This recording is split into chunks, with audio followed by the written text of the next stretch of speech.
বহু প্রাচীনতম ঐতিহাসিক মেলা যা অষ্টমী মেলা নামে পরিচিত আব্দুলঘাটা রায়গঞ্জ কুলিক নদীর তীরে এই মেলায় বহু দূর দূরান্ত থেকে অষ্টমী স্নানের জন্য আসেন।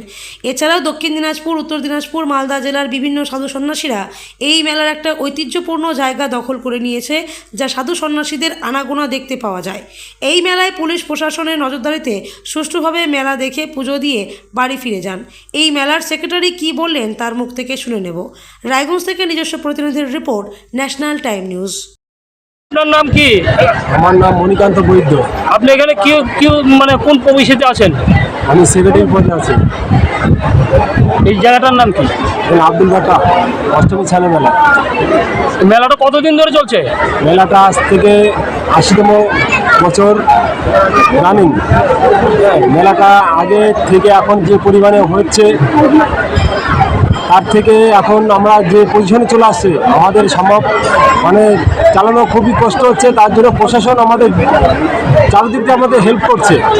আজ তো প্রশাসন তো আমাদের মোড়ে মোড়ে অনেক প্রশাসন দিয়ে আমাদের সহযোগিতা করছে।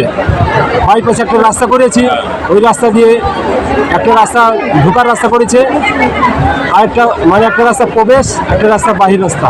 তাতে জনগণও উপকৃত, খুবই ভালো করছেন। আমাদের ভিড়ভাড়টা সংকট কম হচ্ছে। প্রধানত মেলাটা কি উপলক্ষে হচ্ছে? মেলাটা এটা মাসনাকাটি মেলা, গঙ্গা ও কালী ও মনসা ও শিব পূজা এখানে হয়। হ্যাঁ, এই পূজা উপলক্ষেই মেলাটার স্নান উপলক্ষেই মেলাটা হয়। মানে প্রচুর দোকানপাট দেখা যাচ্ছে। এগুলো কতদিন ধরে চলে এই মেলাটা? 80 বছর ধরে দোকানপাট। না, কতদিন ধরে চলছে আপনার মেলাটা? কতদিন চলবে? আমাদের মেলাটা একদিনই চলবে, একদিনই মেলা চলবে, কিন্তু একদিন দুদিন আগের থেকে মেলাটা দোকানপাট আসছে। আর সেই দোকানপাট জায়গা দিতে পারি না আমরা, এত দোকান আসে আমাদের জায়গা হয় না। তার জন্য রাস্তাঘাট দিয়েও আসে। আমাদের যেসব দোকান আসে ওরা সারা রাত মোটামুটি আসে, তারপর সারাদিন দোকানদারি করে রাত্রে 10টা অবধি দোকানদারি করে ওরা এক এক করে আস্তে আস্তে দোকানপাট ঢুকে ব্যবস্থা করে। প্রশাসনের কাছ থেকে আপনারা কি সাড়া পাচ্ছেন? প্রশাসন থেকে আমরা অনেক সুযোগ সুবিধা পাচ্ছি, আমাদের সাহায্য করছে, ভলেন্টিয়ার দিচ্ছে, স্পেশালি সবাই আসছে। হ্যাঁ, আইসা আমাদের সহযোগিতা করছে আমাদের ভলেন্টিয়ারদের সঙ্গে থেকে।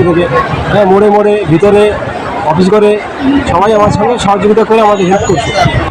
সম্ভবত ওই মেলাটা মানে ফরেস্টের মধ্যে হচ্ছে। ফরেস্টের থেকে আপনারা কি সাহারা পাচ্ছেন? ফরেস্ট থেকে আমরা কোনো সারাই পাচ্ছি না। এমনি আমরা আমাদের সাহায্য পাচ্ছি। হ্যাঁ, পরিষ্কার পরিচ্ছন্ন হচ্ছে, নভেম্বর মাসে দেখছে না ভালোই হচ্ছে। হ্যাঁ, তাতে সবাই বলছে ভালোই হচ্ছে। কত লোক আনুমানিক কত লোক হয় মেলাতে? আনুমানিক আজ যা দেখা যাচ্ছে অন্যান্য বছর থেকে এবার মোটামুটি 2 থেকে 3 লক্ষ লোক আগমন হয়েছে। মেলায় স্পেশালি কিসের দোকান চলে এখানে স্টেশনে মানে বেশি জিলাপি, হ্যাঁ, খাওয়ার দোকান, দই চিরা। মেইন পজিশন হচ্ছে এখানে ছানের মেলা। ছান করে সবাই দই চিরা খেয়ে পরে জিলাপি মিষ্টি নিয়ে বাড়িতে